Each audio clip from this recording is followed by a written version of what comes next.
Ini bukan hal yang mustahil, Pak Gatot, dan tidak dilarang oleh konstitusi, Prof. Ikra. Melakukan suatu yang disebut gelombang massa people power, mungkin itu bukan hal yang dilarang oleh konstitusi. Jadi ini buat Dek Gibran, teruslah jalan, jangan pernah takut, karena pemuda itu adalah menjadi pion ya, yang di depan, dan insya Allah kita bersama-sama, bukan mendorong Anda, tapi kita bersama-sama di depan untuk terus menggelorakan ini. Kalau kita melihat dalam konteks kekinian, memang saya sependapat dengan para pembicara tadi bahwa kita tidak bisa lagi mentolerir rejim sekarang. Karena sekali lagi, kalau kita melihat angka kemiskinan begitu besar, kemiskinan yang terjadi di Indonesia bukan karena nasib, Pak Arcebino. Bukan karena manusia Indonesia tidak punya SDM yang begitu besar sehingga dia miskin. Tapi karena kenapa dia miskin? Karena ada pengelolaan sumber daya alam yang tidak dilakukan secara adil.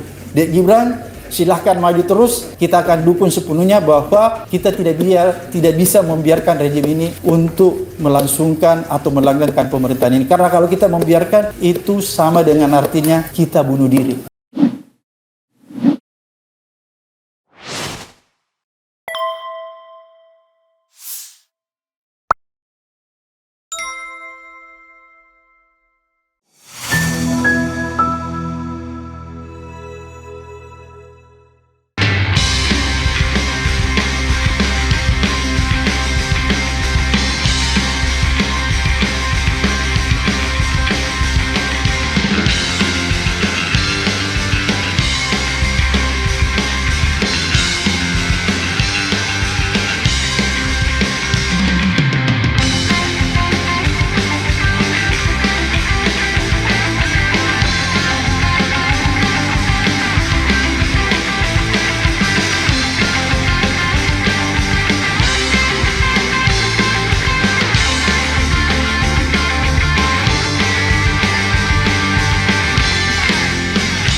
Bismillahirrahmanirrahim. Assalamualaikum warahmatullahi wabarakatuh.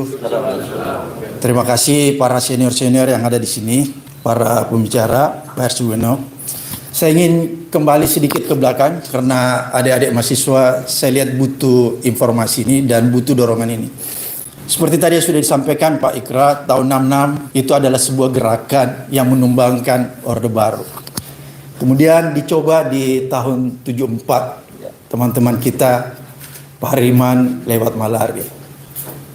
Nggak berhasil, Soeharto belum jatuh pada saat itu.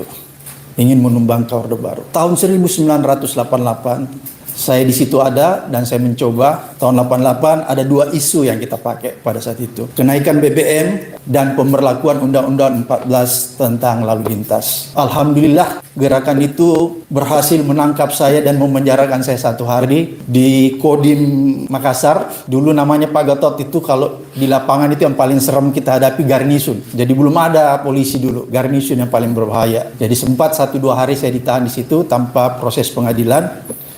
Dan alhamdulillah saya keluar karena hanya 1 kata Pak Gatot. Waktu saya diperiksa, tinggal di mana?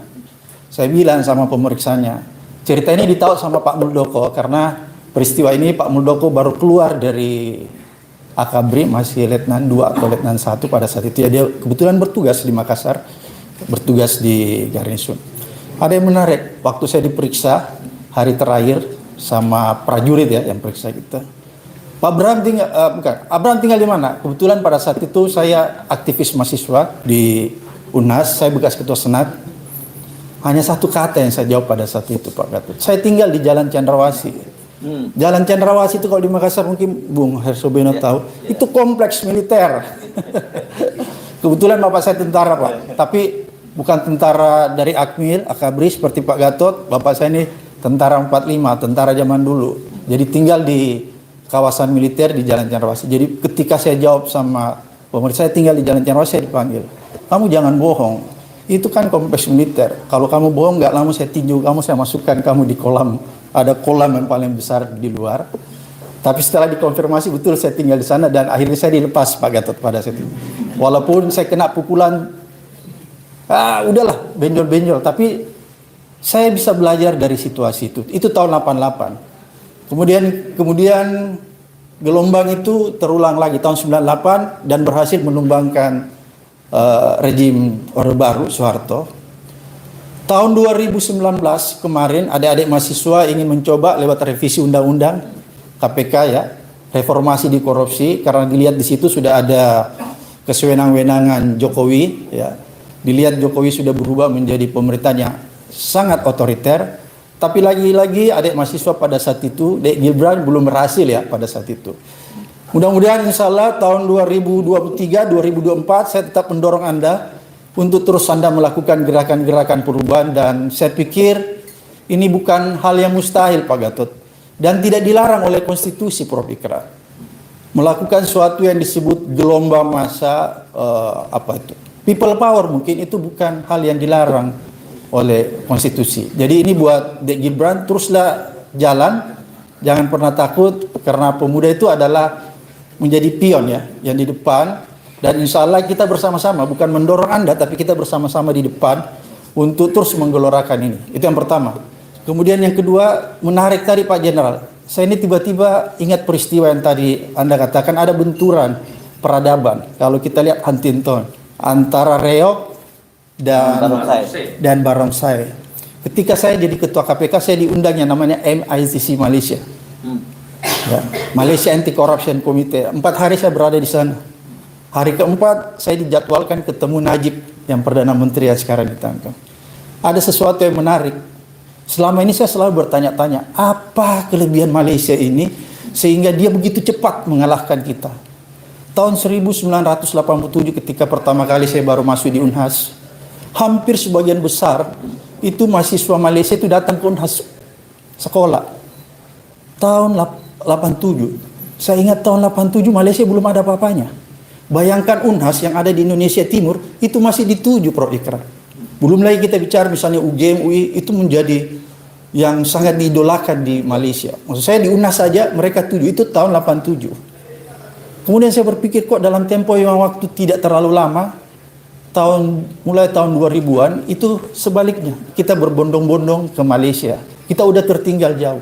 Saya bertanya-tanya apa kelebihan Malaysia ini sehingga dia mampu meninggalkan kita begitu lama. Dan alhamdulillah pertanyaan saya ini terjawab ketika hari keempat saya melakukan kunjungan di MICC Malaysia dan ketemu Najib. Ada satu hal yang menurut saya ini mungkin yang terlewatkan yang dibuat oleh Indonesia sehingga kita tidak mampu berdiri di kaki kita sendiri. Apa itu? Jadi waktu Najib katakan begini, Pak Bram, kita punya undang-undang di Malaysia itu yang namanya, kalau diterjemahkan di dalam bahasa kita itu undang-undang proteksi tentang bumi putra. Ya, proteksi tentang bumi putra. Apa yang diatur di dalam undang-undang proteksi? Makanya saya tadi tertarik ini peradaban ya, benturan antara Reog dan Barongsai. Apa yang diatur di undang-undang itu? Berbagai macam ya, aspek kehidupan, mulai dari ekonomi, sosial, budaya. Aspek ekonomi ada yang menarik. Di situ jelas-jelas diatur apa-apa saja yang bisa dikerjakan oleh bumi putra dan apa-apa saja yang tidak boleh dikerjakan oleh orang yang di luar bumi putra. Menyangkut pengelolaan sumber daya alam itu hanya bisa dikerjakan oleh bumi putra. Bisnis-bisnis yang UMKM itu hanya bisa dikerjakan oleh bumi putra, dan yang di luar bumi putra nggak boleh dikerjakan. Alhasil Najib bilang sama saya, ini tumbuh ekonomi yang begitu pesat di Malaysia. Masyarakat bumi putra, di istilah pribumi sama itu tumbuh dengan besar karena seolah-olah mendapat mendapat proteksi dari undang-undang itu. Dan apa kata Najib? Pada saat itu PBB sempat memprotes undang-undang ini Pak Ikrar. Waktu di zaman Mahathir Muhammad. Jadi PBB menganggap undang-undang ini melanggar HAM karena memberikan proteksi kepada bumi putra. Ya. Oleh karena itulah pada saat itu PBB memanggil Najib si Mahathir untuk membatalkan undang-undang tersebut karena undang-undang tersebut dianggap pelanggaran HAM, memberikan privilege terhadap kelompok etnis tertentu, jadi dianggap melanggar HAM. Makanya saya tertarik dengan peradaban Reog berhadapan dengan Barongsai. Dan pada saat itu Najib tetap berkeras bahwa tidak akan merubah undang-undang ini. Dia tetap kokoh untuk mempertahankan undang-undang ini. PBB dan NATO pada saat itu, belum Uni Eropa, NATO pada saat itu mengancam Mahathir Muhammad, kalau undang-undang ini tidak segera direvisi, tidak segera dicabut, maka Malaysia akan mendapat embargo, baik embargo militer maupun ekonomi dan lain-lain sebagainya. Tapi Najib Mahathir tetap bertahan bahwa saya tidak akan pernah mengubah undang-undang ini. Maka pada saat itu Mahathir datanglah ke, sorry agak panjang nih supaya runtuh, datanglah ke sidang umum PBB untuk menjelaskan apa isi dari undang-undang ini. Ada yang menarik ketika Najib berpidato di depan PBB itu, dia mengatakan begini, undang-undang ini bukanlah undang-undang yang melanggar HAM, tapi undang-undang ini adalah protection, memproteksi kelompok-kelompok yang rentan. Itu katanya kelompok-kelompok yang lemah. Jadi dia memberikan proteksi, bukan privilege. Kalau privilege itu kan memberikan keistimewaan terhadap kelompok-kelompok tertentu. Kalau kita memberikan privilege terhadap kelompok-kelompok tertentu, itulah yang dimaksud pelanggaran HAM. Karena ada orang-orang kelompok-kelompok tertentu yang diberikan keistimewaan. Tapi kalau kita melindungi kelompok-kelompok yang rentan, maka itu bukan pelanggaran HAM, itu protection. Dan ini juga dilakukan oleh Amerika, karena dia juga punya undang-undang tentang proteksi kaum etnis Indian. Australia juga punya undang-undang ini yang memproteksi kaum aborigin. Jadi ini nggak melanggar HAM. Dan Najib berhasil dari segi diplomasi meyakinkan PBB. Apa yang ingin saya katakan dari cerita ini?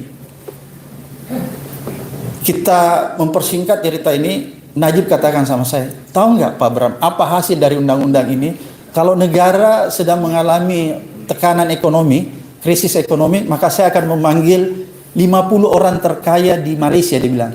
Saya meminta Sekretariat Negara memanggil 50 orang terkaya datang ke istana.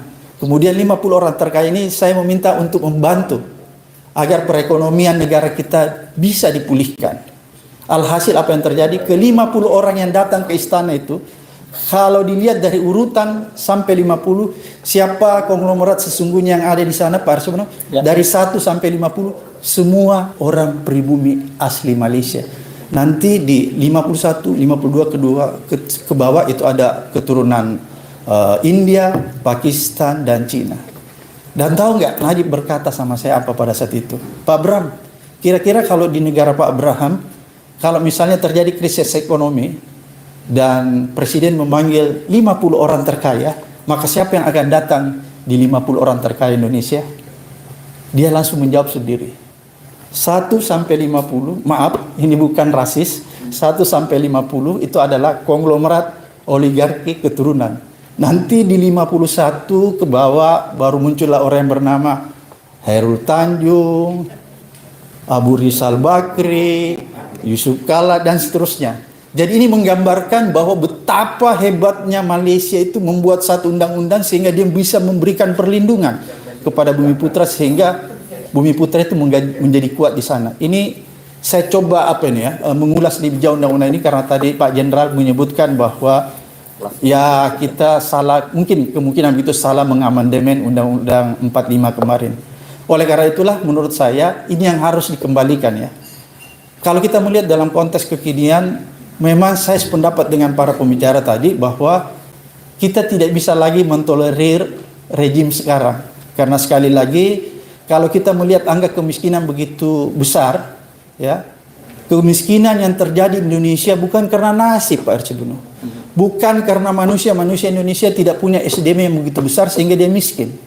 Tapi karena kenapa dia miskin? Karena ada pengelolaan sumber daya alam yang tidak dilakukan secara adil. Jadi itu intinya. Jadi kalau kenapa terjadi pemiskinan Indonesia bukan karena nasib, bukan karena sumber daya manusia kita yang mungkin tidak terlalu baik. Walaupun saya sependapat dengan Prof. Ikrar tadi bahwa IQ orang Indonesia itu termasuk terendah di Asia, tapi bukan berarti dengan IQ terendah dia secara otomatis menjadi orang yang miskin, yang menjadi orang yang tidak berdaya. Tapi kenapa Indonesia menjadi negara termasuk negara yang paling banyak jumlah orang miskinnya, 28 juta, hampir 30 juta lah. Kecil mungkin Pak Gatot, tapi ingat angka 28 sampai 37 juta itu kalau kita lihat, itu kan sama dengan besarnya jumlah manusia yang ada di Malaysia ya, 30 juta. Jadi itu besar. Jadi yang ingin saya katakan bahwa kalau kemiskinan terjadi sekarang itu bukan karena masyarakat kita tidak punya kemampuan secara SDM, tapi itu karena adalah pengelolaan sumber daya alam kita yang tidak dilakukan dengan baik. Waktu saya di KPK kita coba menghitung ya, semua pengelolaan sumber daya alam mulai dari minyak, gas, bumi, nikel dan lain sebagainya. Kita mendapatkan satu angka dan ini selalu disetir oleh Mahfud MD. Silahkan buka itu di jejak digital. Mahfud selalu menyetir apa yang disampaikan. Ketika itu kita coba menghitung dengan angka yang kita dapatkan dari sumber daya alam kita itu ada hampir berapa triliun kita bagi, maka sebenarnya orang Indonesia itu bisa mendapatkan pendapatan yang paling rendah. Kalau UMR kita di Jakarta itu kan 6 sampai 7 juta ya. Kalau kita hitung dengan sumber daya alam yang dikelola dengan baik, tidak ada yang loss, tidak ada yang dikorupsi, maka setiap individu manusia yang ada di Indonesia itu bisa digaji 20 juta per bulan. Bayangkan. Per orang ya? Per orang. Bukan per keluarga ya? Bukan per keluarga, per orang ya. Tapi tentunya anak kecil enggak ya dihitung pada situ. Jadi itu orang bisa digaji dengan standar gaji terendah 20 juta per bulan. Jadi saya membayangkan seorang prajurit tentara kalau dia punya gaji 20 juta Pak Gatot, atau katakan lalu lintas yang ada di jalan-jalan yang sedang bertugas di sana, ketika dia punya gaji 20 juta, nggak mungkin dia berhentikan orang yang nggak pakai SIM, yang nggak pakai helm, lantas dia dikasih 50.000, dia ngambil. Nggak mungkin terjadi korupsi seperti itu kalau memang pendapatan mereka itu bisa dikelola dengan baik. Oleh karena itulah saya ingin katakan sekarang tinggal pilihan kita. Apakah kita ingin terus membiarkan negeri ini dikelola dengan cara yang tidak benar, membiarkan kemiskinan terus berlangsung secara masif, atau hanya satu kata seperti tadi yang sudah disampaikan para senior, bahwa kali ini, hari ini kita harus menghentikan rejim ini agar supaya rejim ini tidak akan mengulangi lagi apa yang telah dilakukan, yaitu satu, merusak demokrasi, kemudian yang kedua, semakin sumburnya korupsi. Jadi saya ingin katakan, kalau kita mempertahankan rejim ini terus, maka itu sama dengan kita melanggengkan yang namanya rejim kleptokrasi. Oleh karena itu sekali lagi, Dek Gibran silahkan maju terus. Kita akan dukung sepenuhnya bahwa kita tidak bisa membiarkan rejim ini untuk melangsungkan atau melanggengkan pemerintahan ini. Karena kalau kita membiarkan, itu sama dengan artinya kita bunuh diri, dan itu diharamkan di dalam agama kita.